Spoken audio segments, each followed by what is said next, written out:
আসসালামু আলাইকুম ওয়া রাহমাতুল্লাহ। সেহরি খাওয়ার উপকারিতা কি? সেহরি খেলে আমাদের কি উপকার হয়? শায়েখ আহমদুল্লাহ সাহেবের একটি নতুন বয়ান, আমরা আসুন শুনে আসি। সাহরি খাওয়া এটা রমজানের একটা আমল।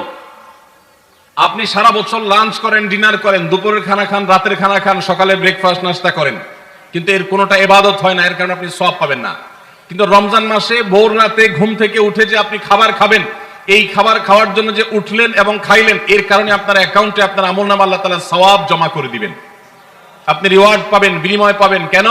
কারণ নবী করিম সাল্লাল্লাহু আলাইহি সাল্লাম বলেছেন, তাসাহহারু ফাইন্না ফিস সাহুরি বারাকাহ। তোমরা সাহারির খাবার খাবে ভোর রাতে। রোজার মাসে রোজা রাখতে গিয়ে সাহারির খাবার খাবে কেন? কারণ সাহারির যে খানা, এই খানাতে আল্লাহ তাআলা বরকত রেখেছেন। এই খানা খাইলে তার জন্য আমাদের স্পিরিচুয়াল, আধ্যাত্মিক বিভিন্ন রকমের উপকারিতা আল্লাহ তাআলা এর মধ্যে নিহিত রেখেছেন। এর মধ্যে খাদ্য শক্তি আছে, আমাদের এনার্জি হবে শরীরে, রোজা রাখতে সহজ হবে। এর পাশাপাশি সাহারির খাবারে আলাদা একটা বরকত আছে, শেফা, বহুবিধ উপকারিতা আমাদের শরীরে, আমাদের মনের জন্য আল্লাহ তাআলা রেখেছেন।